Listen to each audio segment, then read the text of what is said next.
Hoy. Bueno, Así que... bueno, es una excusa, ¿no? Es una excusa. Yo creo que podemos empezar, porque una cosa es dar 5 minutos de parte en los que vengan, pero también un poquito de respeto a los que pueden llegar. Yo creo que ahí llega un poquito de mantenimiento, ¿no? de equilibrio. Bueno, pues buenas tardes, bienvenidos a esta cuarta charla y última del ciclo de conferencias que entre la Universidad Popular Carmen de Michelena de Tres Cantos y el Museo Nacional de Ciencias Naturales de Madrid, apoyados por la Fundación La Caixa, hemos organizado con el fin de dar a conocer algunos temas de investigación que se llevan a cabo en el museo y centrados en esta ocasión en la evolución. Ese es el principal motivo que nos centraba todas las conferencias de este ciclo. Para esta última conferencia tenemos a otro investigador del museo, a un investigador, profesor de investigación, que desde hace ya mucho tiempo estudia evolución y estudia las relaciones de parentesco en unos animalitos muy bonitos. La verdad es que es una maravilla, son los conos, ya veremos algunas de sus fotografías, son unos animales acuáticos, marinos, de diferente tamaño, y la verdad es que dan muchísima información de cómo ha ido cambiando la vida y qué tipo de información se puede ir consiguiendo desde en qué momento habitaron en la Tierra de la que... El título de la conferencia lleva por título El árbol de la vida, la diversidad biológica, la ley de la evolución, y yo creo que sin más dilación les dejo con Rafael Zardoya San Sebastián, que no sé si había dicho el nombre. No, pero estabas a tiempo de decirlo ahora. Rafael Zardoya San Sebastián, que yo creo que nos va a gustar a todos y espero que les promueva preguntas relacionadas con esta tipo de investigación que nos es muy interesante, que es averiguar de qué manera los organismos van cambiando a lo largo del tiempo y cómo se originan las especies. Muchas gracias. Gracias, Esteban, por la presentación.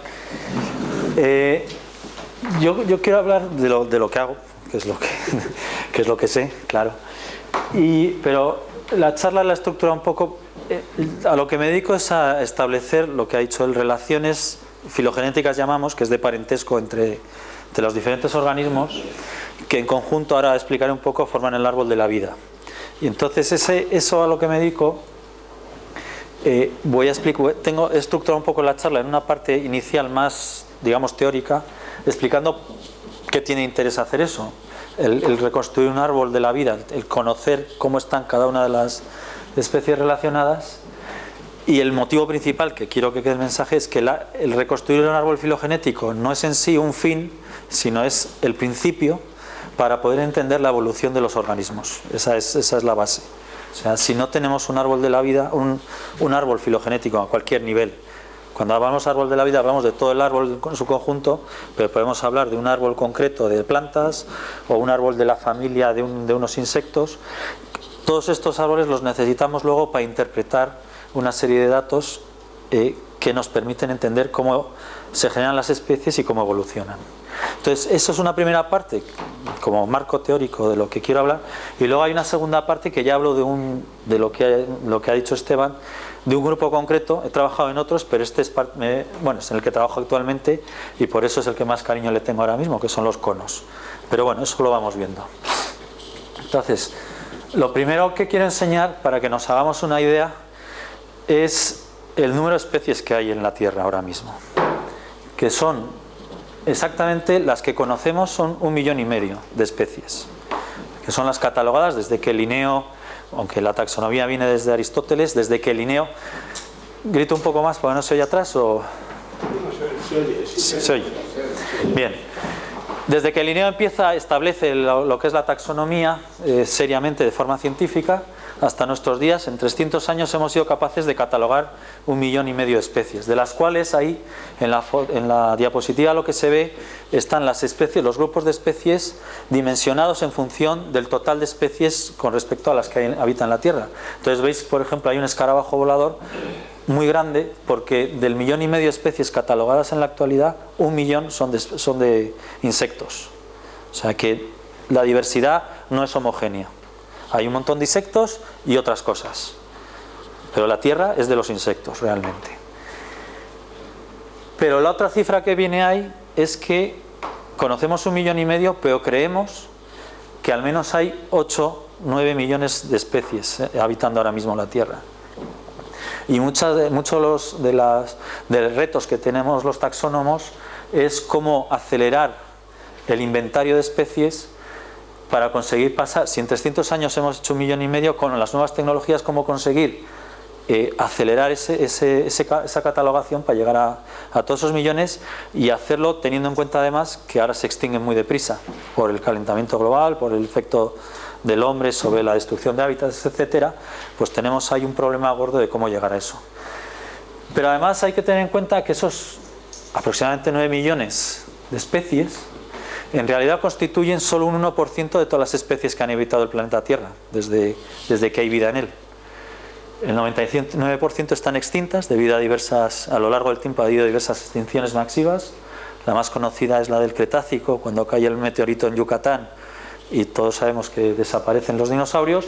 Pero la más gorda, por ejemplo, es la crisis del Pérmico, en la que los trilobites desaparecen y un 70% de la vida animal que había en los mares. Bueno, el caso es que fijaros que si un 1% son 8 millones de especies, la Tierra ha tenido millones y millones de especies. La vida, la naturaleza ha generado millones de especies. Y la pregunta es, o la pregunta en la que trabajo yo, trabajamos mucha más gente, es cómo se origina esa diversidad. A partir desde el origen de la vida en la Tierra, cómo continuamente hay un mecanismo de generación de diversidad. Que básicamente eso se estructura, la respuesta a esa pregunta se estructura en ir a la naturaleza, extraer datos y con esos datos tratar de encontrar patrones que nos permitan luego definir procesos y mecanismos de evolución, de generación de diversidad. Esto viene, esta idea viene de Darwin, que realmente en el origen de las especies, en el libro, bueno, y después, básicamente plantea dos grandes ideas. Una, que la selección natural es la que gobierna la evolución, es el mecanismo que produce la diversidad, y de lo que no voy a hablar aquí. Y lo segundo que explica en el libro, y que está relacionado con más lo que hago yo, con el árbol de la vida, es que, puesto que existe la evolución, y la evolución es descendencia por modificación, existen unos antepasados a partir de los cuales aparecen unos descendientes que debido a la que tienen una variabilidad con respecto a los ancestros y son seleccionados naturalmente.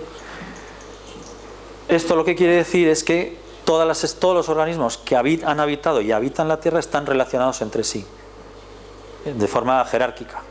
Ha habido ancestros y ha habido descendientes, y de ahí inmediatamente ya él mismo lo dedujo. Lo que dedujo es que, por lo tanto, hay una forma gráfica o, digamos, teórica de representar esas relaciones de todas las especies, que es un árbol de la vida. Él, de hecho, aunque todos, bueno, los que hayan visto alguna vez el origen de las especies, solo tiene un diagrama en el que ya aparece un árbol, pero ese árbol se refiere más a relaciones, es como un árbol de parentesco, como un árbol genealógico, se refiere a pocas generaciones. Y en su cuaderno de notas sí que ya pone ahí, es muy famosa esa hoja, donde dice I think, yo pienso, y dibuja ese árbol en el que dice, pienso que todas las especies tienen que estar, la relación entre las especies representar como un árbol. Y de hecho, y en el propio libro del origen de las especies dice, y llevando eso a un nivel, a conectar todas las especies de organismos que hay en la Tierra, tendríamos lo que se llama el árbol de la vida. El árbol de la vida que él ya intuía que existía, inicialmente el primero que dibujó un árbol de la vida fue Haeckel, y lo dibujó muy bonito, pero era un árbol totalmente intuitivo, basado en las clasificaciones que existían. Hacía un gráfico que era el árbol, pero era intuitivo, y tuvieron que pasar muchos años, hasta los años 30, para que realmente se pudieran hacer árboles con un método más científico. Y todavía pasaron muchísimos más años hasta hasta los años 90 prácticamente, que no se han podido hacer árboles evolutivos, digamos, que las relaciones entre las especies se han podido establecer teniendo en cuenta el criterio evolutivo. O sea que es algo bastante reciente esto de reconstruir árboles. Y como digo, reconstruir árboles, hacer filogenias, que al final es lo mismo, no es un fin en sí mismo, no es que queramos reconstruirlo. O sea, una de las razones, ahí pongo las 3 razones por las que queremos construir filogenias. La primera sería la más intuitiva, que es simplemente saber cómo estamos relacionados, cómo se relacionan las especies. Si nosotros compartimos un antepasado común reciente con el chimpancé, pues es así, y luego vendría el chimpancé y nosotros con el gorila, y así. Esa es una razón importante para establecer, para hacer una filogenia. Pero no es la más importante. Hay otras 2 que voy a explicar un poquito ahora, de por qué hacemos filogenias, y que son necesarias para un montón de trabajo de biología que se tiene que hacer en un marco evolutivo y necesita saber de las relaciones filogenéticas. O sea, esas otras 2 cosas importantes que se hacen con un árbol son establecer la homología, que es una palabreja que ahora explico lo que es, y establecer un marco comparativo estadístico, que ahora explico también qué significa eso. Pero en definitiva, la filogenia se tiene que ver como una herramienta para estudiar evolución. ¿De acuerdo? Esa es la razón por la que la hacemos. Entonces, para lo primero, uno podría pensar, bueno, establecer relaciones filogénicas, lo que acabo de explicar, pues que el hombre está, el grupo más cercano es compartimos con la especie que compartimos un antepasado común, la especie viva más próxima a nosotros es el chimpancé. Y si uno estudia un poco, o bien en la carrera de biología se estudia en zoología, en botánica, o en otro, o durante el instituto, o lo que sea, aparentemente se conocen las relaciones, pero no es verdad. Lo que tenemos son clasificaciones taxonómicas de los organismos, pero no necesariamente están basadas en criterios evolutivos. Y esa es la gran revolución de hacer árboles, que los árboles realmente nos permiten contrastar si esas clasificaciones que tenemos realmente coinciden con la evolución de los organismos, con la generación de diversidad o no. Y os pongo aquí un ejemplo, que esto es una encuesta popular, que tenemos ahí tres grupos, grandes grupos de organismos, los hongos, animales y plantas. Y hay 3 posibles, cuando tenéis 3 grupos, hay 3 posibles árboles, no hay más, que son los 3 que están ahí, 3 alternativos. Que los hongos y los animales tengan un antepasado común más cercano que las plantas y los hongos lo tengan y no los animales, o que las plantas y los animales tengan un antepasado común y los hongos estén más alejados. Entonces, pregunto, esto lo he ido preguntando ya en las charlas y es muy gracioso el resultado. ¿Quién cree que es el primero de los árboles, el correcto? No, vamos con... ¿El primero cree alguien que es el correcto? No. ¿El segundo? Tampoco. ¿El tercero? El segundo tú. ¿Y el tercero? Ese es el tercero 2 y los demás no sabéis, no contestáis. Porque solo he visto 4 manos y aquí hay más gente. Bueno, pues os diré que el correcto es el primero. Esa es la relación correcta. Y fijaros que todavía hasta hoy, en la universidad, los hongos se dan en botánica, nunca se dan en zoología. Se asumen que son plantas, que no lo son, bueno, que están cercanos a las plantas, no se asume que son plantas. Pero como las setas son muy así, que tienen un aspecto como vegetal, pues asumen que se dan en botánica, se han dado tradicionalmente, pero no tienen nada que ver. Esto es para que veáis, esto se conoce desde hace 15 años o así, o 20 como mucho, no más. Sí, 20, bueno, un poquito más, va pasando el tiempo. Me voy haciendo viejo, sí, 25 años. Pero lo que quiere decir esto no lo hemos sabido hasta hace 25 años y durante otros 200 hemos pensado que eran otras de las posibilidades.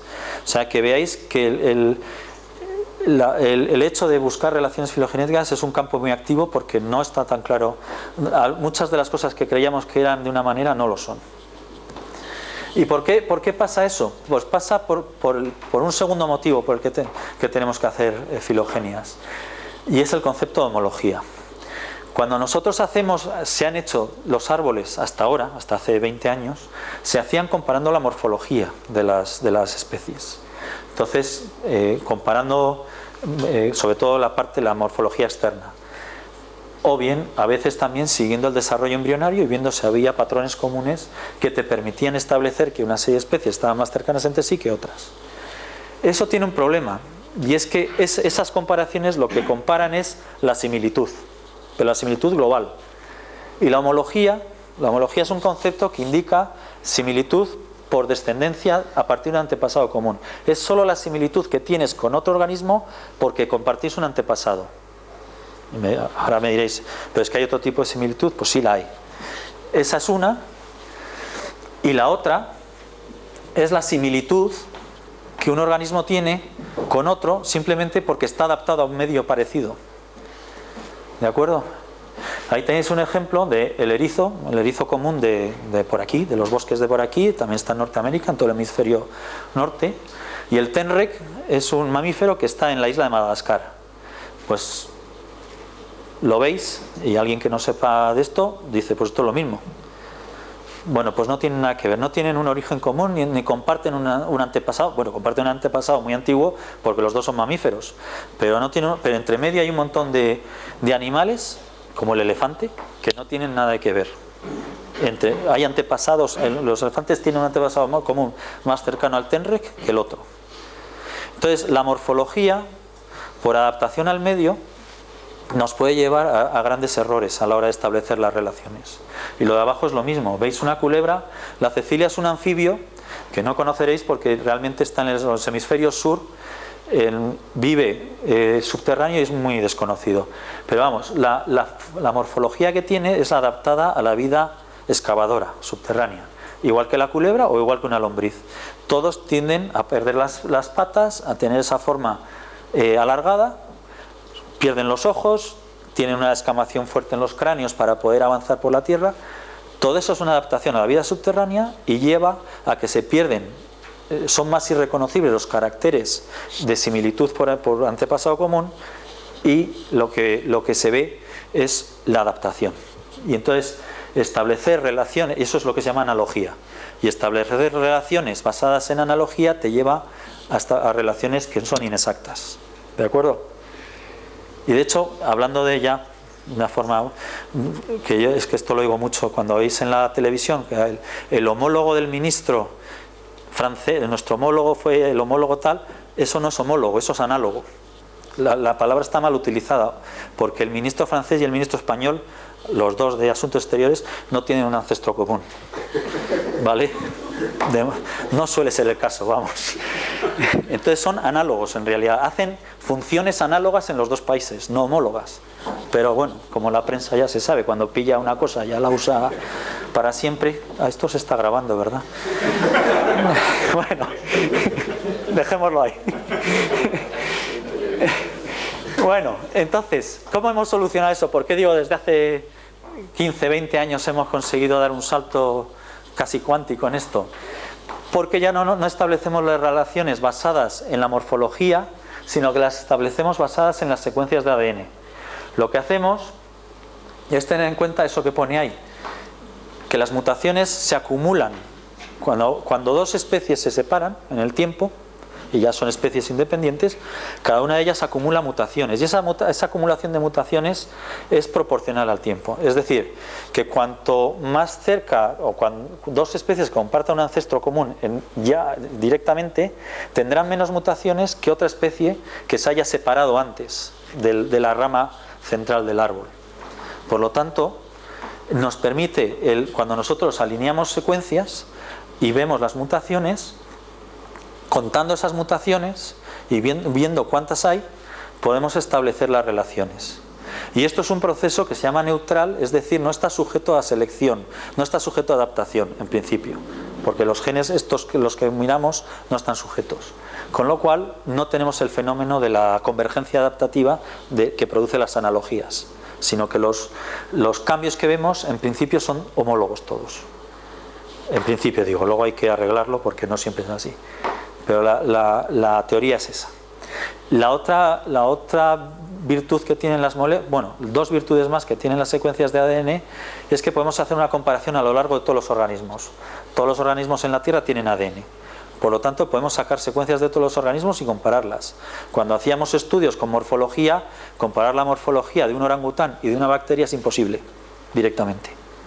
Pero las secuencias sí las podemos comparar. Esa es otra gran virtud. Y la tercera gran virtud de las secuencias es, a ver cómo lo explico yo esto. La tercera gran virtud es que las secuencias, bueno, sí, es muy fácil, es un problema estadístico.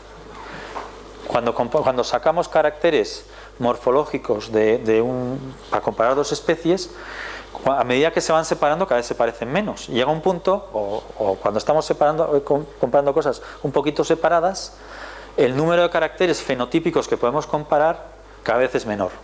O sea, y eso implica que cuando hayamos reconstruido el árbol estará basado en unos pocos caracteres. Ahora voy a poner un ejemplo, morfológicos. En cambio, el número de secuencias de ADN es ilimitado. El número de nucleótidos que forman las secuencias de ADN es no ilimitado, pero del orden de millones, que es el genoma completo de una especie. O sea que tenemos la robustez que nos da estadística de poder comparar miles o millones de posiciones. O sea que todo esto lo que nos hace es, nos da una herramienta la herramienta molecular es muy buena para establecer relaciones. Entonces voy a poneros un ejemplo, este es un ejemplo mío de hace tiempo ya, de un caso, un ejemplo de cómo la filogenia molecular cambia completamente lo que entendíamos con la filogenia hecha en base a caracteres morfológicos.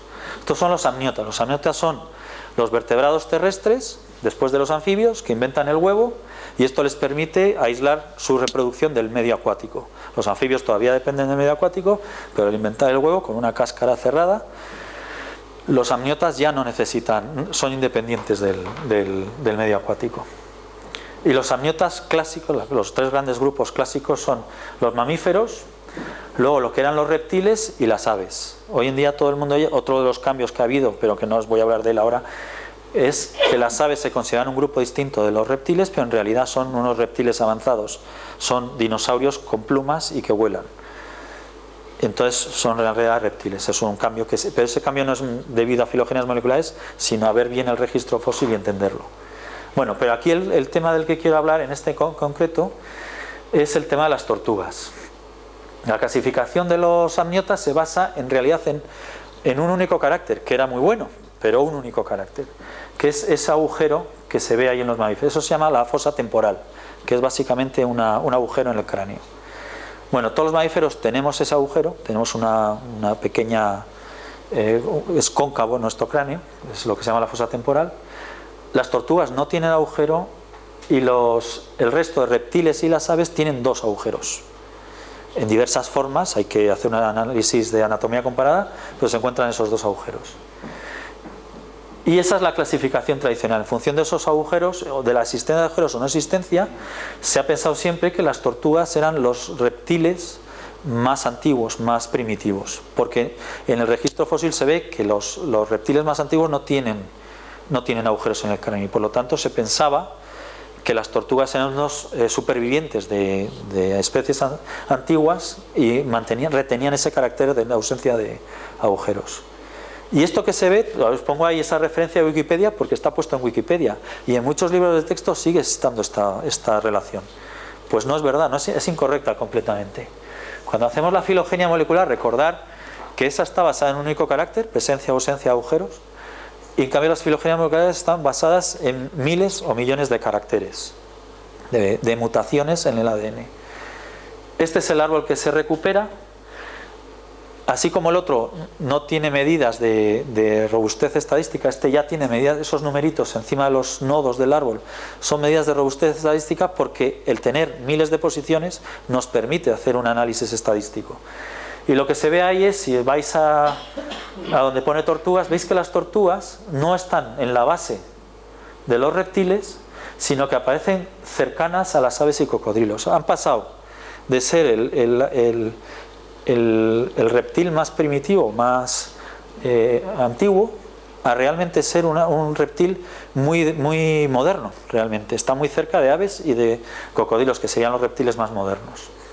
Y eso, que nosotros lo dijimos en el 98, con unos pocos, en aquella época se secuenciaba menos, a lo largo de los años lo han secuenciado un montón de gente, hasta el 2013, que ya se han secuenciado el genoma completo de una tortuga, y se mantiene, eso es así.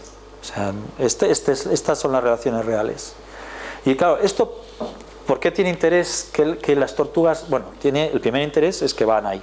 Pero el segundo interés es de lo que hablábamos, la íntima relación entre un árbol y la explicación evolutiva de por qué ocurren las cosas, la historia de cómo es, por qué los animales están donde están y son como son. Si interpretamos el anterior patrón, es lo que he dicho, las tortugas son las más primitivas, no tienen agujeros y luego se inventan los agujeros en los reptiles, los dos. Con este árbol lo que indica es totalmente diferente. En algún momento las tortugas tuvieron dos agujeros y los perdieron después. Eso es lo que indica este árbol. Porque están metidas, porque el ancestro de todos, incluyendo los lagartos, tuvo que tener dos agujeros. Y las tortugas lo han perdido después. Entonces, realmente el proceso evolutivo no es que teníamos unos animales primitivos que retenían un carácter, sino que tenemos unos animales que han pasado por una etapa de tener dos agujeros y luego, como han reconvertido toda su estructura, una tortuga no parece un reptil, ha reconvertido toda su estructura en una carrera armamentística de protegerse con un caparazón, pues es lógico también, o parece sensato entender, que si tenían dos agujeros que les hacían el cráneo muy fácil de romper, los hayan cerrado para crear una estructura mucho más fuerte en esa defensa pasiva frente a los predadores, que es la vía evolutiva que han elegido las tortugas. O sea que veis que el árbol, sabiendo las relaciones, la interpretación de cómo han ocurrido los hechos históricamente es completamente distinta. Y esto solo lo pongo, estos son árboles ahora de insectos, porque como he dicho, los insectos son el grupo más grande en términos de especies totales. Esto solo lo pongo para que veáis hasta dónde estamos llegando con el avance de la tecnología. Este árbol es del 2008 y se secuenciaron trozos, genes, en 62 especies, 3 genes en 62 especies, y eso eran 5.000 pares de bases, o sea, en un alineamiento 5.000 posiciones que se analizan para ver las relaciones. Bueno, pues eso es 2008. En el 2010 pasamos a 80 especies y de 3 genes hemos pasado a 62. Somos capaces de secuenciarse para el mismo tipo de árbol. 62 genes y ya son 41.000 posiciones las que se analizan. Eso 2 años después. Y en el 2012... este es ligeramente diferente porque no son los insectos, bueno, antes eran los artrópodos, estos son los insectos que están dentro de los artrópodos, pero es lo mismo. Pasamos a 78, mantenemos más o menos el número de organismos que analizamos porque realmente cubren todos los linajes que queremos analizar, pero hemos pasado de los 3 genes iniciales luego a 70 a 1.500 genes y estamos del orden de millones de bases analizadas. O sea que veis que en 4 años esto se ha disparado. Todo esto lo que significa es que al poder analizar mucho más bases, lo que estamos consiguiendo es que los resultados que obtenemos tienen una robustez estadística mucho mejor, mucho más fuerte. Entonces nos permiten, porque al final lo que queremos es crear hipótesis que nos sirvan de punto de partida para toda una serie de comparaciones. Entonces necesitamos que esas hipótesis sean reales, porque si no son reales todo el resto no sirve para nada. Bueno. Y la tercera razón, que es esta, la estadística, la tercera razón es que un árbol es realmente una hipótesis a partir de la cual nosotros sobre ella interpretamos toda una serie de patrones que vemos en la naturaleza. Y os pongo aquí un ejemplo molecular y luego os pongo otros. Pero esto por ejemplo, vamos a suponer una proteína que la vemos en diferentes especies y vemos que en la posición 27... En la mayoría de las especies hay ese aminoácido, el D. Y en la posición 80 tenemos el E. Y luego vemos que en algún individuo, en alguna especie, en esa posición hay un H y en un aminoácido S. Si a esto le hacemos un estadístico, por ejemplo, lo que pone ahí un G cuadrado, nos sale que con alta significación estadística, siempre que en esta proteína, siempre en posición 27 hay una D y en posición 80 hay una E. Y eso parece además que coevoluciona, que está ahí. ¿Vale? Bueno, pues hay un problema, que esa comparación no se puede hacer. ¿Y por qué no se puede hacer? Porque hay una explicación mucho más sencilla. Y es que esas especies están relacionadas entre sí, comparten ancestros, están relacionadas. Y entonces todas esas especies que vemos ahí, menos la última, están muy cercanas entre sí. Y por eso tienen ese mismo aminoácido en las dos posiciones. Y la otra está más alejada y no lo tiene. Entonces simplemente un cambio desde la última a todas las demás nos da el mismo patrón. Es decir, esto es un problema que el que haya hecho estadística, simplemente cuando uno compara, hace correlaciones de datos, los datos tienen que ser independientes. Y si no lo son, no puedes hacerlo, porque te lleva a errores. Entonces, ¿para qué nos sirve el árbol? Para determinar, para entender cómo son los datos, porque están relacionados por relaciones de ancestro común, y eliminar esa dependencia y ya poder aplicar la estadística. ¿Vale? Y esto aplica a toda la biología. Toda la biología comparada, cualquier otra cosa, cualquier patrón en la naturaleza que se os ocurra con diferentes tipos de datos, paleontológicos, biogeográficos, ecológicos, de comportamiento, moleculares, de desarrollo, genéticos, necesita, cuando se hace una comparación entre esos datos, saber si eso que veis, esos patrones que veis son debidos realmente a un patrón natural o son simplemente debidos a que las especies comparten ancestros comunes.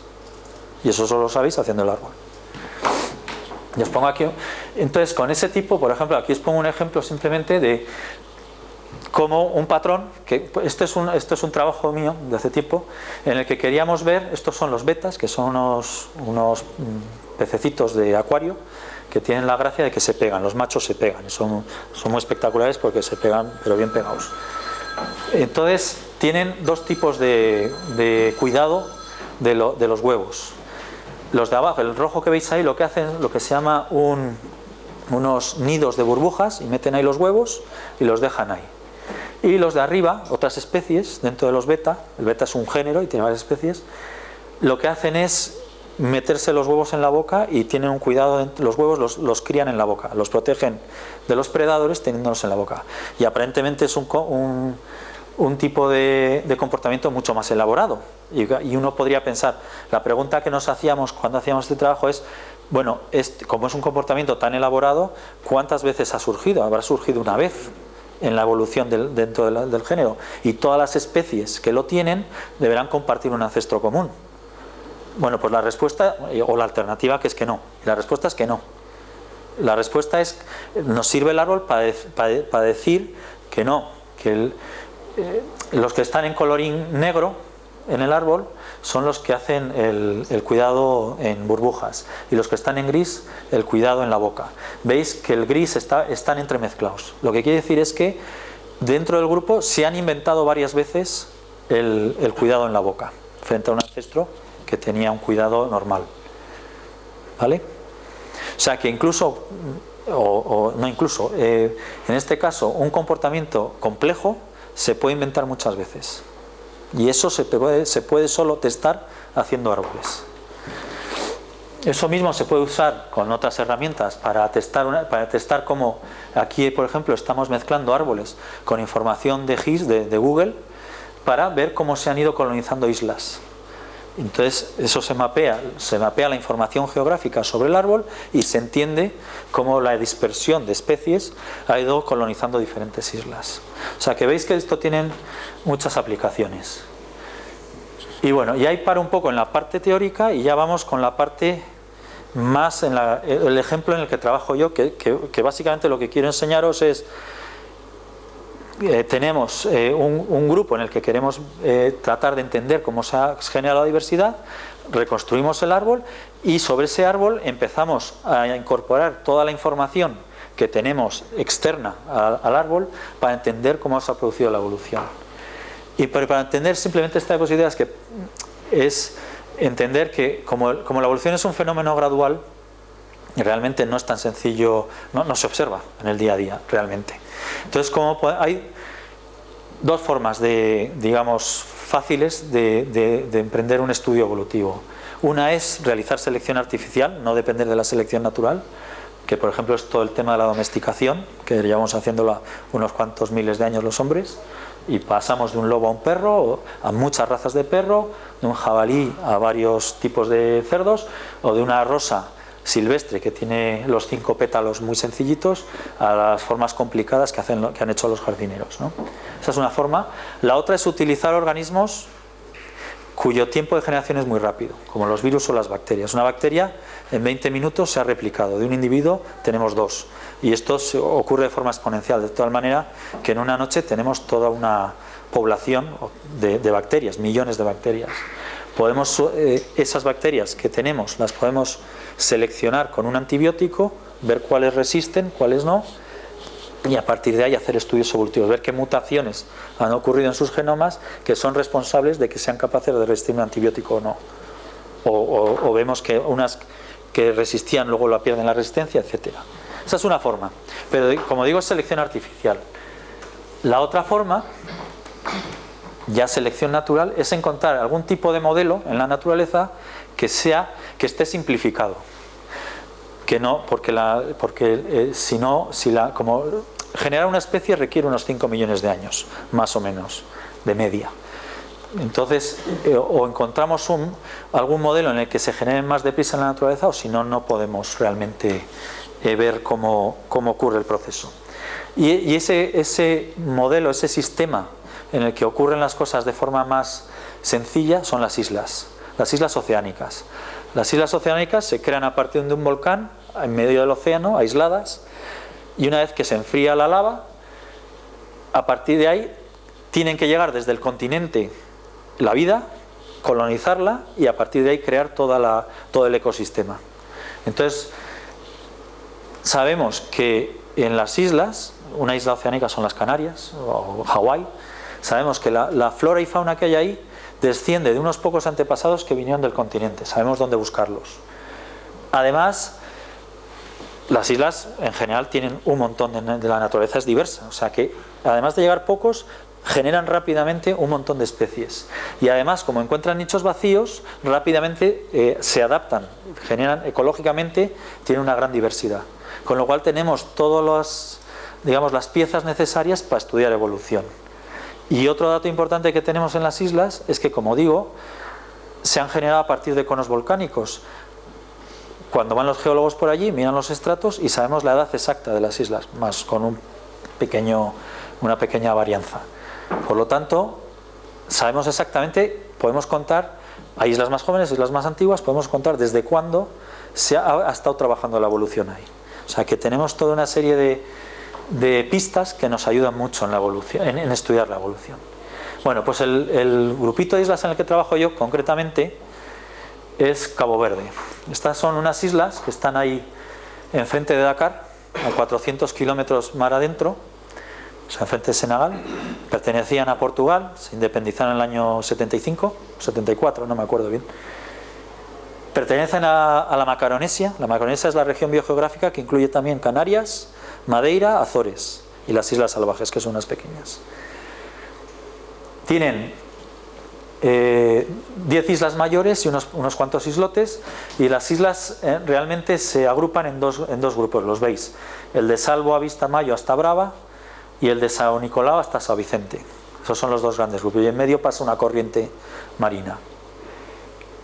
Como digo, son de origen volcánico, están aisladas, y sabemos por los geólogos las edades que tienen. Las hay muy antiguas, como Sal, que tiene unos 25 millones de años, y jovencitas como Brava, con 5,9 millones de años, o Fogo, que se llama Fogo porque es un volcán que todavía en épocas históricas era activo. O sea que esa es muy reciente creación. No están muy pobladas, tienen unos medio millón de habitantes en total, y bueno, más o menos está... de naturaleza no andan muy bien, pero ahora os explico cómo está distribuida la naturaleza. Tiene de interesante también que si os leéis el diario de Darwin, cuando iba en el Beagle, él salió de Londres, se montó en el barco, y lo primero que le prometieron es que iba a ver rápidamente el trópico en las Canarias. Llegó a las Canarias, pero en Canarias no le dejaron bajar, porque dijeron que les dijeron que le ponían una cuarentena al barco porque sospechaban que podía tener alguna enfermedad. Bueno, nuestra común amistad con los ingleses de siempre. Le dijeron que aquí no bajáis. Entonces se tuvo que aguantar las ganas y se bajó hasta... Y el primer sitio que pisó ya fuera de Inglaterra fue Santiago en Cabo Verde. Y cuando se bajó allí, lo que apunta allí, esto es la primera hoja del libro del Beagle, lo primero que dice es que realmente tiene un aspecto desolado. Realmente, si habéis estado en Lanzarote, Fuerteventura, aquello es un pedregal.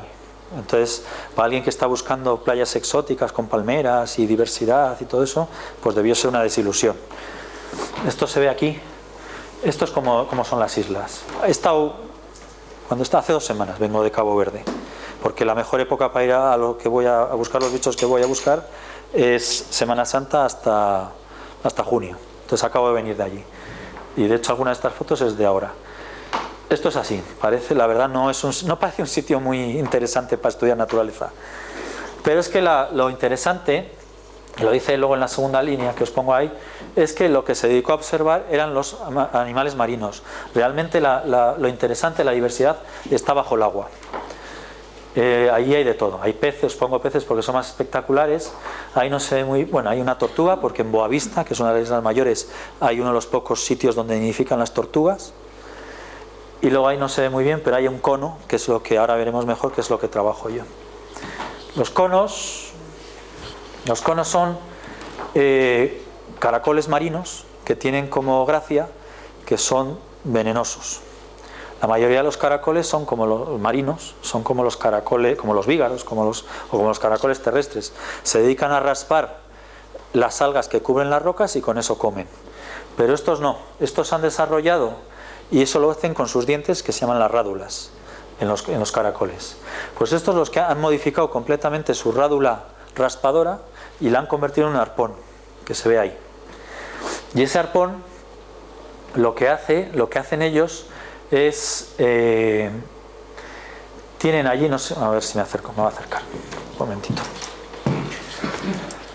Lo que tienen aquí tienen una pera, que es un músculo, y esto que veis aquí es un conducto donde genera el veneno. Entonces, cuando detectan una presa, aquí están estos arpones, se producen aquí. Cuando detectan una presa, la pera aprieta, el veneno sale, el arpón se pringa de veneno, sale y le da a la presa, ¿vale? O sea que pasan de ser, y es un invento bastante importante, porque en la evolución de este grupo pasa de ser animales pasivos que van por ahí rumiando, comiendo alguitas, a activamente capturar presas. Normalmente comen, la mayoría, y el antepasado comía poliquetos, comía gusanos marinos, pero algunos grupos comen moluscos y peces. Y esto es simplemente un artículo que ha salido ahora, en marzo de este año, diciendo que el cambio que se produce ¿por qué se transforma? No se pasa directamente de un organismo que está comiendo hierbecita, algas, a una máquina de matar, sino que en medio parece ser que el invento del veneno es realmente disuasorio. En realidad, en medio lo que hacen es producir veneno para que no les comieran, y luego eso se convierte en un arma de ataque. Y aquí os pongo un vídeo para que veáis cómo utilizan cómo cazan, básicamente. Este es ahora veréis un cono que se mete dentro de la arena, se camufla ahí y espera que pase por ahí un pez, y ahora veis lo que pasa. A ver, ¿dónde está esto?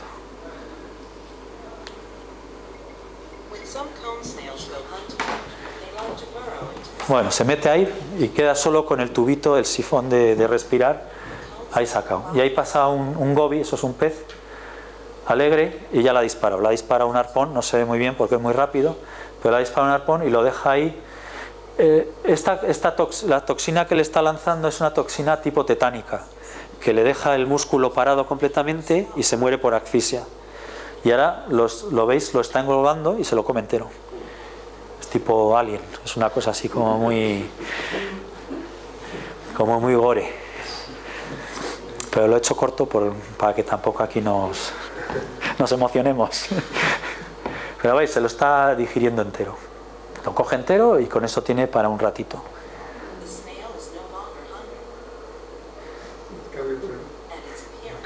O sea que parece una cosilla así que no muy impresionante, pero a los peces los deja muertos.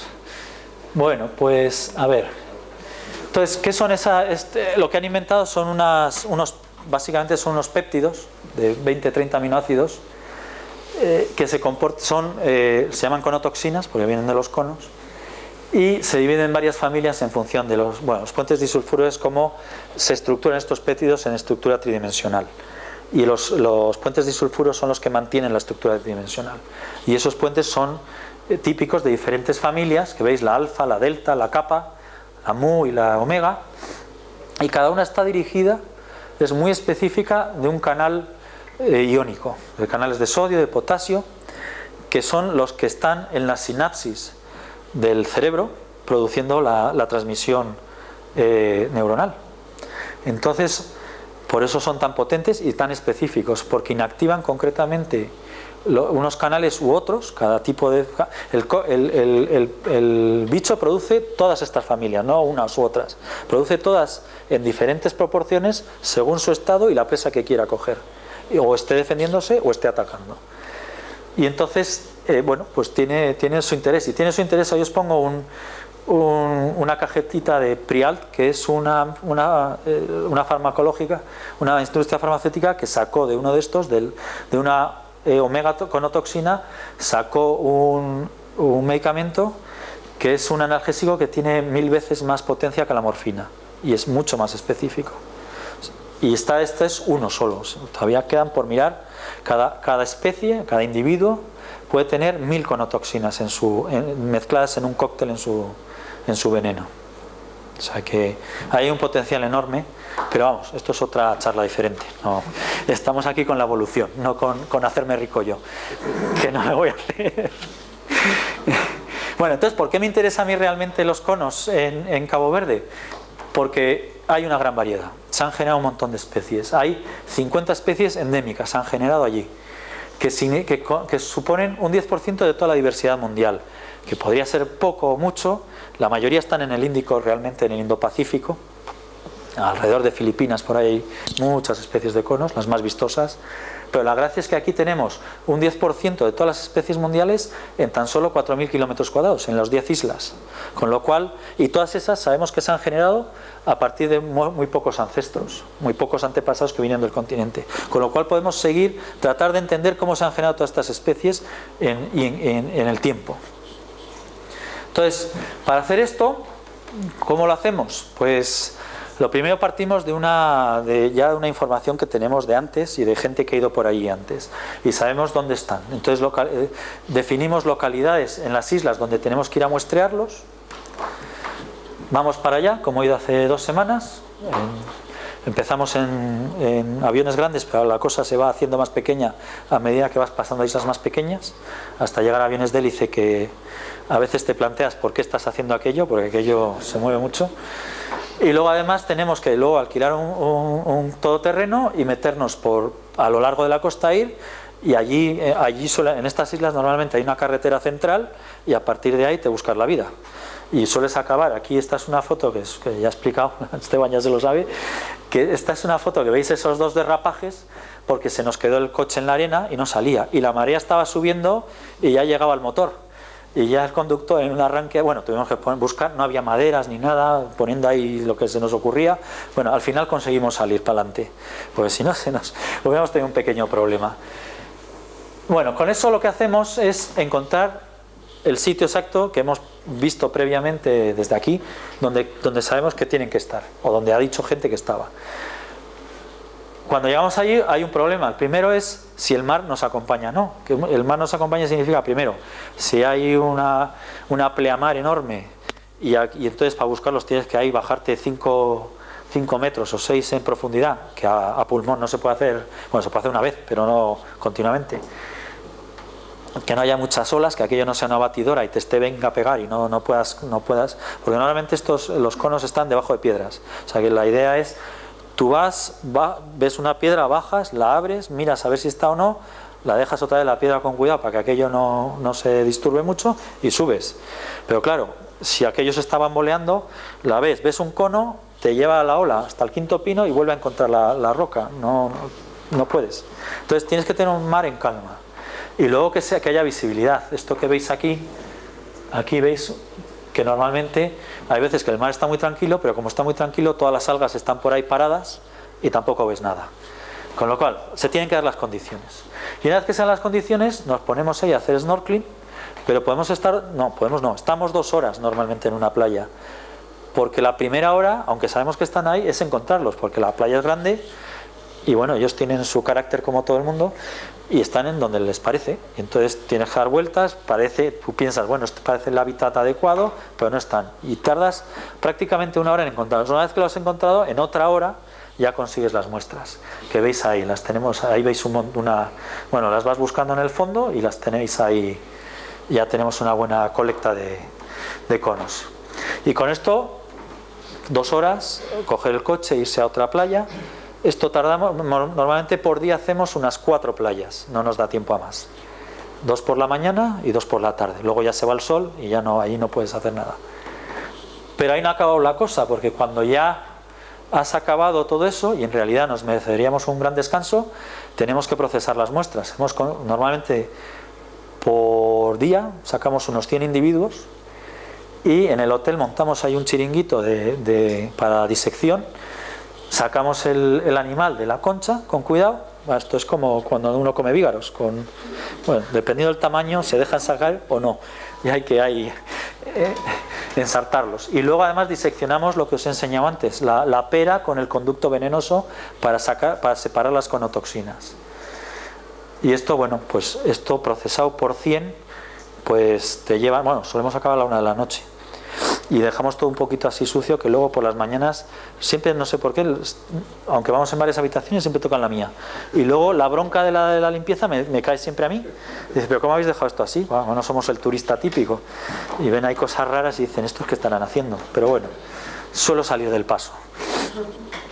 Bueno, pues eso lo hacemos así, acabamos la campaña, volvemos a Madrid y ya hacemos CSI. Esa es extraer ADN, eso es el laboratorio del museo. La gracia es de CSIC. Es simplemente de esas muestras que tenemos perfectamente organizadas, vamos extrayendo el ADN porque lo que queremos es comparar las secuencias. Eso se hace con un aparato el secuenciado automático, es un aparato caro que no tenemos nosotros, sino que es un servicio que o bien tiene el CSIC o hay compañías privadas en China donde lo mandas. De ahí se saca la secuencia y con una serie de métodos estadísticos, eso es el teorema de Bayes, una probabilidad a posteriori se llama, sacamos un árbol de las especies. ¿Vale? Esa es la metodología del campo y analítica. Y con eso reconstruimos el árbol. Y esto es un árbol. No hace falta que veáis lo que es, pero vamos. Este es el árbol de los conos de Cabo Verde, de 40 y tantas especies, las que hemos secuenciado. El mismo fragmento de ADN en todas ellas, lo hemos comparado y hemos establecido las relaciones. Y ahora se trata de, con este árbol, entender cómo se ha generado esa diversidad. Lo primero que se ve en ese árbol es que hay 2 grupos, el rojo y el azul. Hay 2 grupos que, si veis el rojo, el linaje, la línea más abajo de todas, es las Islas Canarias. O sea, hay un ancestro que comparte una parte de los conos de Cabo Verde con las Canarias. Y si miráis el grupo azul, la línea más abajo es el Algarve, luego está el Sáhara y Canarias y Senegal. O sea que hay otra parte de los conos comparten ancestro con animales del continente, también de Canarias, pero con otros diferentes. Eso es lo que se ve ya ahí. O sea que lo que ya vemos ahí es que la diversidad que observamos de conos en Cabo Verde no tiene un único origen, sino que tiene 2. Ha ocurrido 2 veces. Ha habido dos veces que conos han llegado allí y han generado especies. En uno han generado muchas más y en otro menos. El rojo es menos, hay menos especies, y en el azul hay muchas más. El otro patrón que se ve ahí rápidamente es que si uno mira dónde hemos cogido las especies, en qué isla, hay islas como Sao Vicente o Sal, que todos los conos que cogemos en esas islas tienen un ancestro común. Parten de un ancestro. O sea, a esa isla llegó un ancestro nada más y ha dado lugar a todos los conos, a todas las especies de conos que hay en esa isla. Pero luego hay otras dos islas, Boavista y Mayo, que se van intercambiando. Hay ancestros que comparten una especie de Boavista con una de Mayo, hay varios de Mayo que comparten ancestro, hay varios de Boavista que comparten ancestro. Ahí el patrón es mucho más complejo. No hay un único evento de colonización de esas islas. Bueno, ¿cómo vamos a interpretar esto? Estos dos patrones que vemos. Lo primero que nos ayuda es la edad de las islas, que la sabemos. Y lo segundo que nos ayuda es que, no lo he dicho hasta ahora, pero estos animalitos y otros caracoles son muy útiles para estudiar evolución, porque como tienen conchas, se conservan muy bien el registro fósil, con lo cual podemos encontrarlos cuando han aparecido. Y eso nos permite contrastar con las edades de las islas si realmente estamos haciendo bien nuestro trabajo. Bueno, pues lo primero que, al hacer eso, lo que vemos ahí es que el grupo que veíamos de especies azules llegó hace 16 millones de años. El ancestro de todos esos llegó del continente hace 16 millones de años. Y el rojo llegó hace 4,6. O sea, 12 millones de años después llegó otro ancestro. ¿Qué diferencias hay entre esos dos grupos? Pues realmente todos esos que vemos ahí de 16, que llegó 16 millones de años, en realidad hemos visto que son conos bastante pequeños, de este tamaño. Mientras que, bueno, ahora veremos que el otro grupo en cambio son conos grandes. Bueno, una vez me he pasado, de este tamaño. O sea, hay una diferencia ya ahí de tamaño.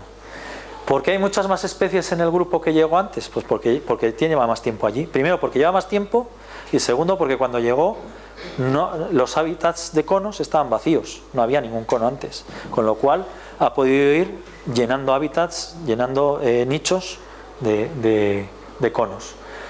Cuando pasan 12 millones de años, bueno, no quiere decir que no hayan habido tentativas en medio de que hayan llegado conos a las islas, sino que no han llegado a ningún lado. Pero 12 millones de años después llegan unos conos más grandes, también dan lugar a conos actuales, pero dan lugar a muchas menos especies. De hecho, dan lugar de momento hay 4 frente a las casi 40 de los pequeños. ¿Por qué pasa esto? Primero, porque han llegado mucho más tarde, han tenido menos tiempo para dar lugar a especies, y segundo, porque los hábitats ya estaban cogidos por los pequeños. O sea, de hecho, por eso son grandes, porque han tenido que buscar nichos para conos grandes, ¿vale? Si no, no hubieran podido prosperar en las islas. Y el patrón este que veíamos de islas, de por qué algunas islas, todas las especies, como sal, que sal es la de arriba a la derecha, por qué esa isla, todas las especies surgen a partir de un único antepasado, y en cambio Boavista, que está muy cerca y muy alejada de Mayo, en cambio Boavista y Mayo comparten especies todo el rato, cuando lo lógico sería pensar que sal, que está más cerca, deberían compartirlas. Pues la razón la podemos ver en la batimetría, en la profundidad del océano que separa las islas. Entre Sal y Boavista hay 3.000 metros de profundidad, pero entre Boavista y Mayo solo hay 100 metros. Bueno, no es que haya 100 metros, hay una cresta oceánica que llega solo a 100 metros y conecta las dos islas. Entonces, lo que ha ocurrido, el patrón que se explica, el patrón que vemos en el árbol, se explica porque ha habido movimientos que se llaman eustáticos del mar. A lo largo de cuando ha habido glaciaciones, el agua se congela, se acumula en los polos y el nivel del mar baja. Y al bajar el nivel del mar, Mayo y Boavista, como tienen poca profundidad, se conectan entre sí. Pero Sal y Boavista no se pueden conectar jamás. Pero Mayo y Boavista sí. Entonces los conos aprovechan esa conexión para pasar de una isla a otra. Cuando pasamos a un periodo interglacial, a un calentamiento global como ahora, vuelve a subir el nivel del mar, las islas vuelven a quedar aisladas y ya las especies, cada una, bueno, las especies en principio son poblaciones de la misma especie, pero como quedan aisladas y ya no hay flujo entre ellas, se desarrollan nuevas especies. Y como esto ocurre muchas veces, entre Mayo y Boavista siempre ha habido conexiones y desconexiones, ¿vale? Y se explica el patrón del árbol. O sea, que veis que estamos teniendo un árbol y un patrón. Ahora intentamos entender cómo se generan las cosas teniendo en cuenta tanto datos geológicos como datos de comportamiento, como otros datos ecológicos. Y os añado un dato más. ¿Por qué necesitan los conos que las islas se conecten en periodos glaciares? Porque en realidad uno pensaría, bueno, si nadan libremente, si han llegado desde el continente 400 kilómetros hasta las islas, el pasar un charquito, bueno, desde Salsebe, Boavista, pasar eso no les costaría nada. Pues la razón es la siguiente, y es que ahí veis una larva de cono y un huevo, bueno, un huevo no, una cápsula de cono con huevos.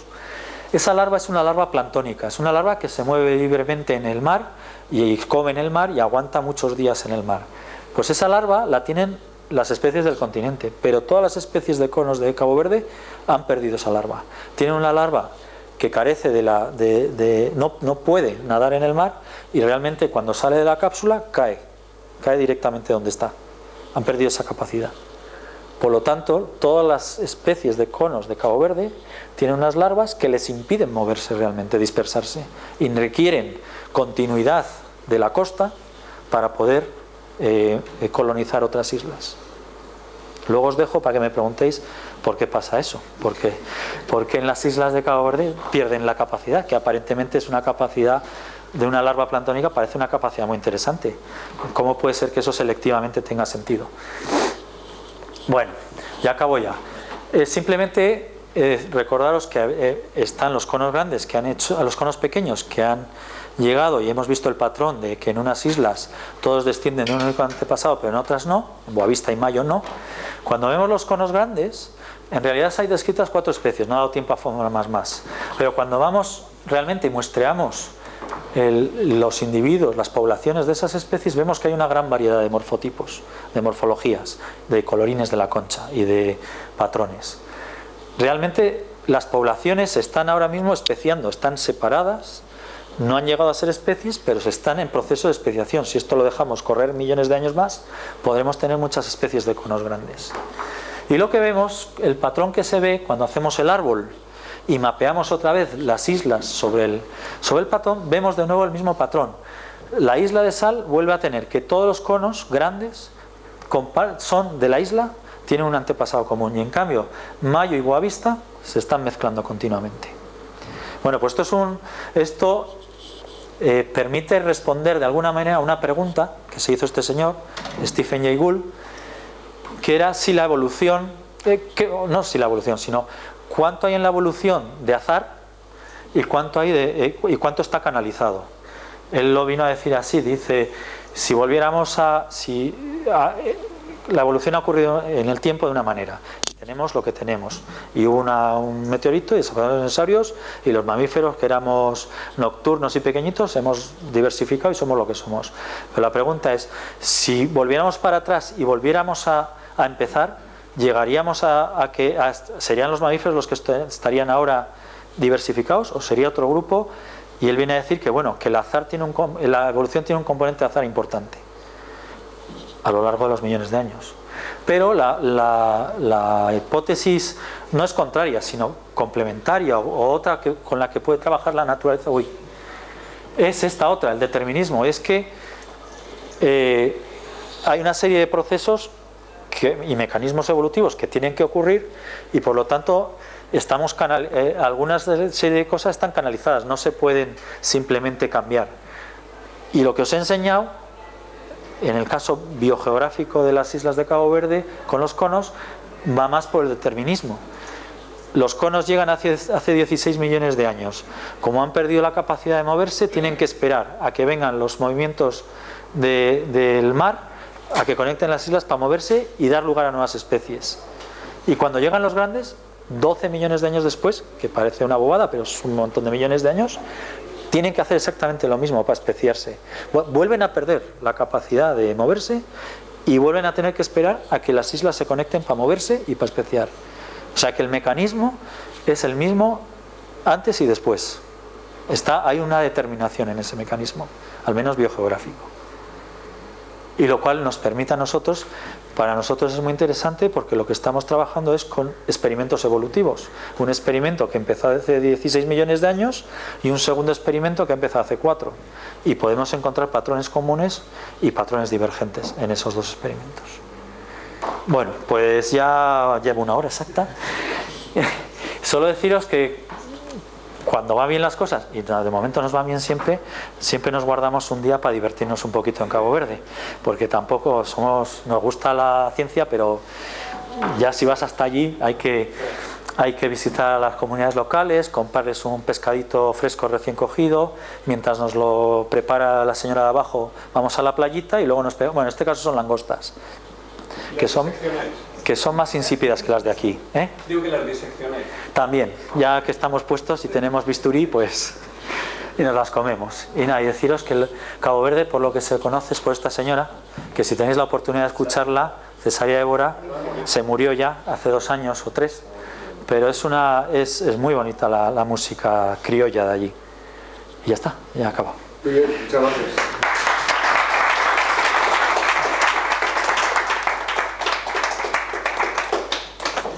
Gracias. Yo creo que hay un poquito de tiempo para si hay alguna duda o curiosidad que se quiera. Una duda razonable.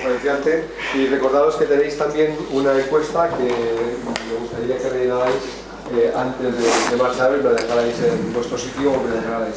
Nada más. ¿Alguna pregunta? Nos la ha puesto a huevo. ¿Por qué ha perdido la capacidad? Espera que me ría y tosa.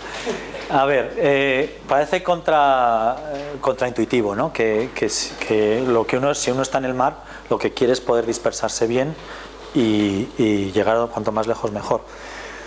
Pero pensar que si estáis en una isla oceánica y lo que hay alrededor es agua solo y está muy lejos del continente, si estás produciendo continuamente larvas que se mueven y se van y no llegan a ningún sitio, estás perdiendo un montón de energía y de posibilidades. La única tierra conocida cercana es la que tienes. Entonces prefieres perder ese mecanismo de dispersión y asegurarte que las larvas lleguen a algún sitio, adultos. En el continente no pasa eso. En el continente, como hay costa a todo lo largo, no te importa que las larvas se muevan un montón. ¿Me explico? Es un problema energético, digamos. Estarías produciendo millones de huevos que no van a ningún lado, se pierden. Porque los eventos de llegada a estos son muy azarosos. Fijaros que en toda la edad de las islas solo han funcionado 2 veces. Y aquí es al revés, encima. Tenemos que irnos de la isla, ¿a dónde? Al continente, que está lleno de conos. Ahí no tienes nada que hacer. O sea que selectivamente es mucho más ventajoso quedarte donde estás, que ya estás adaptado a ese sitio, que buscar nuevos sitios que no existen, de hecho. Bueno. Una preguntita. Hablamos de que los mamíferos tienen un agujero en el cerebro. En el cerebro no, en el cráneo. Tampoco es un agujero, es una convexidad. Es una convexidad. No, es esto que tenemos aquí, como una convexidad aquí. O sea, eso tiene varias formas. En unos cráneos se ve muy bien, es un agujero con todas las de la ley, y en otros está convexo. Concavidad. Una concavidad, perdona, sí, es una concavidad. Eso los anatomorfólogos clásicos que se dedicaban a eso, de Cuvier y esta gente, y tenían tiempo y no les presionaban, pues lo hacen muy bien. Estudian todos los fósiles, estudian los vivos y van siguiendo perfectamente cómo se generan, cómo se modifican y establecen la homología de esos agujeros a lo largo del tiempo. Porque es una pregunta muy simple, pero es que realmente si solo tienen un agujero y lo tienen en un lateral, tendría que ser simétrico, serían 2. No, bueno, sí, tienen 2, pero no tienen, no tienen 4 que tendrían los reptiles. Sí. ¿Puedes ampliar un poco la definición que has dado al principio? La trampa que nos has puesto, no me ha quedado muy claro que los hongos estén más relacionados con los animales que con las plantas. ¿No te ha quedado claro por qué? Es así. Intuitivamente no lo veo. Sí, porque tú estás intuitivamente pensando en una seta, pero hay hongos, los hongos en realidad son micelios. Y los micelios son cadenas de células que en el caso de las setas se estructuran para formar lo que conocemos como seta, el cuerpo fructífero, eso es. El cuerpo fructífero es que él es botánico. Y entonces, como es botánico, sabe de hongos. Paradójicamente. Y entonces tú estás pensando en ese cuerpo fructífero, pero en realidad la mayor parte del tiempo el hongo es realmente un conjunto multicelular. De hecho, esas líneas multicelulares son independientes de la multicelularidad de los animales, pero vienen de un origen común. Y en cambio todas las plantas vienen de otro linaje que no tiene nada que ver, que adquirió cloroplastos y se dedicó ya a la obtención de energía del sol. Y viene de otro sitio. Entonces, hay un ancestro común, un antepasado común, en el que se separan primero las plantas y luego de los animales unicelulares, de los organismos unicelulares eucariotas que quedan, se separan los hongos y luego se separan los metazoos, los animales. Entonces por eso comparten, es muy antiguo el ancestro, el antepasado común, pero comparten un antepasado común que no tienen las plantas lo tienen más anterior. ¿Vale? Sí. ¿Cuál es el mecanismo inicial o previo para la separación de una especie de otra? Bueno, pues la mayoría de las especies, eso lo quité porque lo daba en las otras charlas y Esteban me dijo que eso no era interesante. No, es que no era interesante, que ya se había dado, pues bueno, que Bien. La mayoría, o lo que entendemos nosotros, en un 99%, las especies se forman por aislamiento. Y ese aislamiento es aislamiento reproductivo genético. O sea, lo que ocurre es que nosotros tenemos poblaciones y esas poblaciones en un momento dado, bien porque se dispersan a otro sitio, bien porque se forma en medio un río, se levanta una montaña, o viene el hombre y destroza el hábitat y lo deja separado, dejan de estar en contacto. Y si eso ocurre durante miles de años o millones de años, cada una de las poblaciones adquiere mutaciones independientes hasta un punto en que esas mutaciones podría seguir ahí y no habría especies nuevas. Si por ejemplo se vuelve a conectar las dos poblaciones, se mezclarían y no pasaría nada, se borraría. Eso ha podido pasar por ejemplo en los periodos glaciares e interglaciares. Cuando hay hielo se separan, cuando se quita el hielo se juntan y aquí no pasa nada. Ha habido mutaciones, ha habido proceso de especiación, pero no se ha completado. ¿Cuándo se completa? Cuando llevando todo ese tiempo aislados generan mecanismos de aislamiento genético. Ya no se pueden mezclar. Llega un momento en que aunque se conecten ya no se mezclan. O sea, tiene que haber aislamiento continuado y aislamiento reproductivo. Y en ese momento sí se genera una especie nueva. Ese es el 99,9%, se llama lo que se llama especiación alopátrica, cuando están separadas las poblaciones originales de una especie. Y es el 99% de los casos. A nivel teórico y en algunos casos muy especiales, que están por demostrar, yo no me lo acabo de...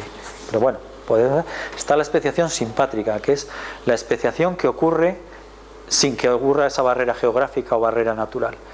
Por ejemplo, el ejemplo que se da siempre es el de los cíclidos, los peces cíclidos en los lagos del este de África.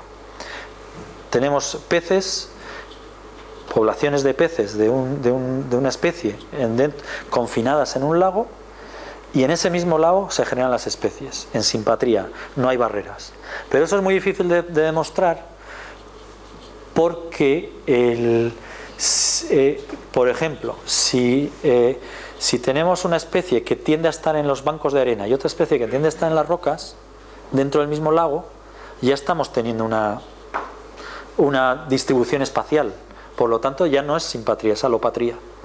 O sea, el concepto fino de que realmente eso ha ocurrido estando sin barreras a la mezcla es muy difícil de demostrar.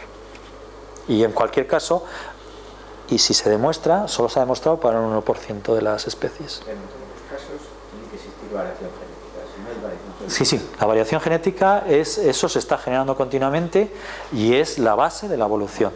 Y es la variación genética individual, pero la selección trabaja a nivel poblacional. Lo que ocurre es que cuando hemos separado las dos poblaciones y llevan aisladas un tiempo, las mutaciones que están en una población se seleccionan y porque se adaptan al medio donde está esa población. Y poco a poco esos individuos mejor adaptados reemplazan a los demás. Y en el otro lado igual. Imaginaos, pues eso, al estar ya separadas por una barrera geográfica, las variables climáticas, el tipo de predadores ya son distintos.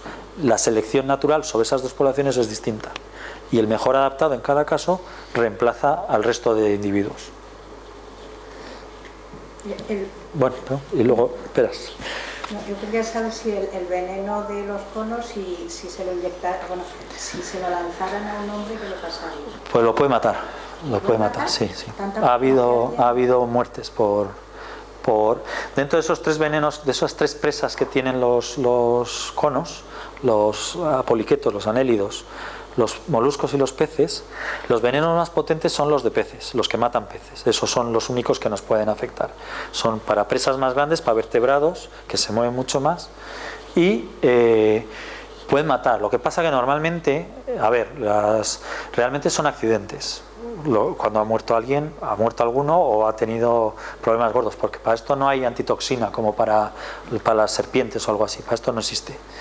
Entonces, realmente cuando tú coges un cono, y yo estoy cogiéndolos ahí todos los días, estos comen, por suerte comen anélidos. Hay uno solo que come peces en Cabo Verde. Tú lo coges, lo que hace la caracol, como todos los caracoles del mundo, es meterse rápidamente dentro y decir a ver si pasa. Y están así, pero horas. Y de hecho, por eso los cogemos y en el hotel cuando estamos por la noche siguen vivos, porque se han cerrado, tienen un opérculo pequeño y están ahí dentro y están tan tranquilos.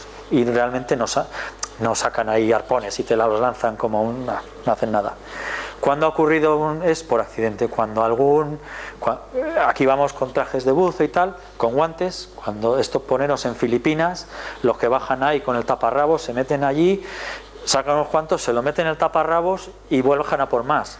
Y eso lo hacen todo el día. Pues ¿qué hace al final uno de esos? Pues entre el taparrabos y la piel no hay nada, por accidente dispara y bueno, pues les puede producir la muerte.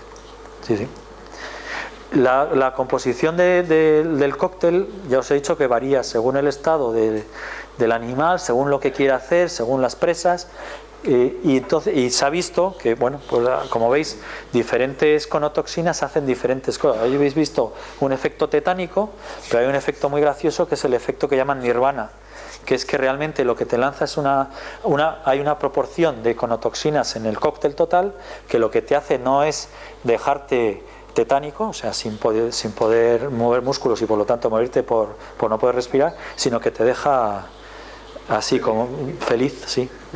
Te come, pero feliz. Si eres pez. Sí, sí, es el efecto nirvana. O sea, es una cosa como más ¿no? sutil, digamos. Y vas a preguntar por detrás. Sí. Enlazando con la pregunta anterior, surgir las nuevas especies, ¿tiene que haber también algún tipo de presión para una especie?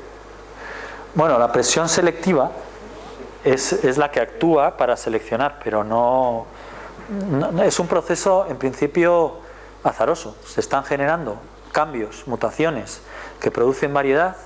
La mayoría de no estamos hablando de que aparece de repente un monstruo de un animal normal. Aparece, pues digamos, uno que tiene unas uñas un pelín más largas que el de al lado, y eso, si en unas determinadas condiciones, pues te da o poner, por ejemplo, con el calentamiento global, si aparecen individuos por mutaciones, por lo que sea, un individuo resiste unos pequeños grados más cuando ha ocurrido un calentamiento o un enfriamiento, o unos inviernos más duros o unos veranos más calurosos, esos individuos van a resistir mejor, sin más, porque por una modificación mínima en su metabolismo, por ejemplo.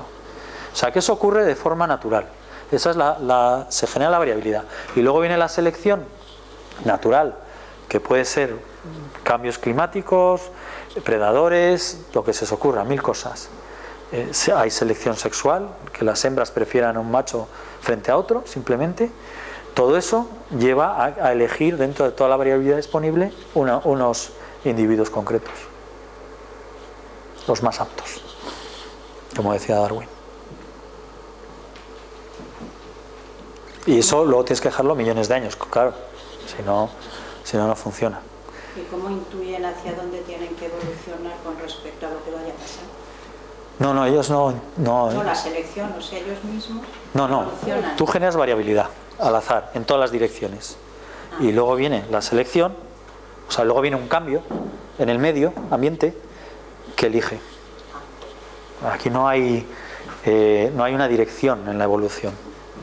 La evolución no no elige un camino, sino que Se va por muchos caminos. te proporciona un montón de posibilidades y luego se elige. Más inteligente. Bueno, es menos, no sé cómo decirlo, no tiene una finalidad la evolución en sí, no hay ninguna finalidad. O sea, tenemos 1 millón de especies de escarabajos porque es así, es históricamente así, pero podíamos tener otra cosa. Y los hombres somos inteligentes, pero podían ser otro grupo los que fueran inteligentes. No hay una finalidad para que nosotros seamos inteligentes. Ha ocurrido así. Y como somos tan inteligentes, desapareceremos pronto de la Tierra y vendrán otros. Las cucarachas o alguno que está bastante bien adaptado aguantará. Disculpa, contando con eso último que has dicho, ¿se podría asumir que el objetivo último de la evolución es la sobrevivencia? Que las especies necesitan evolucionar para adaptarse. Las especies necesitan, no, las especies no, las especies, no, los individuos no, las poblaciones, porque para la evolución no importa que se muera un individuo, ¿vale? Lo que importa es que la población tenga variabilidad. Sí, es un concepto un poco extraño para nosotros, porque nosotros como individuos pensantes nos preocupamos primero de nosotros mismos y luego ya de la población y de los demás. Pero a nivel, aquí no hay finalidad ninguna, entonces la supervivencia de una especie, de una población, depende de que haya suficientes individuos con unos rasgos que les permitan, que estén adaptados. Pero si desaparece esa especie no pasa nada, aparecerá otra. De lo que se adapta. Otra que esté adaptada, sí. O sea, en las grandes extinciones se ha barrido un 70% de la diversidad que había. Y ahí por ahí han desaparecido cosas como los trilobites, que ya no existen. Pero aparecen otros grupos, rellenan esos hábitats, esos nichos vacíos que ocupaban las anteriores especies, y nunca es el mismo grupo, es otro grupo, y genera formas muy parecidas a las que existían aprovechando ese nicho del grupo anterior. ¿Me explico? Porque de una forma sí que se mantiene la vida. La forma de la vida es lo que cambia, pero la vida... Aquí lo importante es tener vida y diversidad para jugar a esto. Pero no importa qué grupo esté en el momento. O sea, no importa. Al grupo que está en el momento dominando la Tierra le importa, pero a la Tierra le da igual. O sea, ahora nosotros dominamos, pero si desaparecemos, vida va a seguir habiendo en la Tierra. Muy mal lo tenemos que hacer para acabar con toda la vida. No le da igual, la Tierra necesita que las especies que estén lleven a un equilibrio que le permita continuar a la Tierra misma. Sí, pero eso con el tiempo se genera. O sea, estos son equilibrios y cuando se produce una perturbación del equilibrio, desaparecen esas especies, quedan los nichos abiertos y las especies que quedan generan diversidad para volverlo a ocuparlos, los grupos que quedan. Y la Tierra, bueno, cuando hay más nichos vacíos, pues habrá una aceleración de especiación, porque hay más posibilidades de especiar. Y cuando está casi todo completo, pues no, se retarda un poco. Pero incluso la propia, porque hay que pensar que por donde vas tú, la evolución, mucho de la evolución de la selección natural, hay que pensar en las interacciones abióticas del medio con las especies vivas, la variabilidad climática, el relieve, cosas de esas, lo que es físico con las especies. Pero un segundo generador muy importante de diversidad son las propias especies. La predación de una especie sobre otra genera diversidad inmediatamente, porque hay individuos que desarrollan mecanismos defensivos contra esos predadores y otros que no. Rápidamente se generan especies. O sea, la vida llama a más diversidad. La diversidad llama a más diversidad. Y eso tiene un tope, claro, aunque no se conoce muy bien. Y esa capacidad de generación de especies por coevolución con otras, en los trópicos se ve que es mucho mayor que en otras zonas, en un desierto, por ejemplo. Cuando hablo de especies macroscópicas, digamos, no hablo de bacterias ni de otras cosas. ¿Vale? Sí, pero una pregunta. Sí. Si las condiciones que se están desarrollando en la Tierra no está haciendo disminuir el número de especies. No, a ver, temporalmente sí. Temporalmente. Sí, eso es en el primer gráfico que os he enseñado, la segunda diapositiva, Se ven aumento de especies, caídas en picado de las especies, pero luego se recupera. Nosotros estamos generando una extinción masiva, destruyendo hábitats y estamos perdiendo especies continuamente, ahora mismo. Pero el día que desaparezcamos de por aquí, eso se recupera rápido. Tendremos que desaparecer nosotros también. Bueno, se supone que somos inteligentes, entonces no, deberíamos aprender a convivir con la naturaleza, pero no parece que seamos tan inteligentes. Entonces va a costar que... Pero vamos, la tendencia es a pérdida de especies, sí. Ahora mismo hay una pérdida clara de especies. Entonces, para un biólogo como usted, no es tan dramático. Sí. ¿El qué? ¿Que se pierdan las especies? Sí. Hombre, digamos que es dramático, depende de cómo lo plantees a nivel... para un biólogo evolutivo, como yo, depende de cómo lo plantees en términos de tiempo. Si lo planteas en millones de años no es un problema, no pasa nada. Y uno le puede tener mucho cariño al lince ibérico, que quedan 4, pero si se desaparece el lince ibérico no va a pasar nada. Ya dentro de muchos años habrá otra especie que no será el lince ibérico y no será igual un gato ni será un mamífero, pero ocupará ese nicho. El nicho lo ocupará y tendrá otra forma. O sea, puedes tener pues un reptil que tenga forma de gato, digamos. O sea, eso no es un problema. El problema que es realmente el problema. Entonces, el nivel de millones de años no, pero el problema es, hombre, es una pena que estando aquí desaparezcamos nosotros, ¿no? Primero, y que lo hagamos a conciencia y haciendo desaparecer las especies que tenemos alrededor. Pero las especies, así como lo he enseñado al principio, ahora hay 8 millones de especies viviendo aquí, pero es un 1%. Habrá un recambio natural. El problema es que nosotros lo estamos acelerando, pero ninguna de las especies, o muy pocas, tienen capacidad de sobrevivir muchos millones de años. No pueden, desaparecen de forma natural. Lo que pasa es que esa tasa de extinción es una tasa basal. Nosotros estamos acelerándola. ¿Y las perspectivas de la evolución del hombre? Uy. Pues eso se va un poco ya de mi tema, pero no, el hombre, a ver, el problema que tiene el hombre ahora mismo en tipo evolutivo es que no está sujeto a la selección natural. Nosotros no estamos ya sujetos. Como hemos conseguido de forma artificial independizarnos de la naturaleza en muchas cosas, pues no estamos sujetos a la mayoría de los procesos naturales. ¿A dónde lleva eso? No sé muy bien. A la Tercera Guerra Mundial. También. Pero no sé si está directamente relacionada una cosa con la otra. No, lo que lleva es, por ejemplo, a que como no actúa la selección natural sobre nosotros, pues tenemos una carga importante de acumulación de mutaciones que no son selectivamente aptas y las mantenemos en la población. Entonces, esto es como cuando, bueno, habéis oído hablar cuando hay poblaciones humanas o poblaciones de cualquier cosa que se quedan aisladas durante mucho tiempo. Una cosa que puede pasar es especiación, pero otra cosa que puede pasar es endogamia, y acaban como los reyes, siendo todos iguales, y eso acaba muy mal genéticamente. Entonces, bueno, la selección natural es un mecanismo muy importante para mantener la salud de una población y de una especie. Y si se quita, pues hay otros problemas. De hecho, eso que has dicho, creo no sé muy bien dónde, que hay una tribu, ¿no?, que tiene muchos problemas, que se ve que la gente tiene muchos problemas de Alzheimer y que parece ser que es porque es muy endogámica. Bueno, puede ser. También hay otros, los japoneses que viven muchos años, viven más de 100 años en sitios aislados, pero porque comen bien. O sea, hay dos fenómenos, el genético y el digamos, estocástico, poblacional, alimentario y otras cosas. Ambiental. ¿Podemos considerar el cambios genéticos provocados como un cambio natural evolutivo?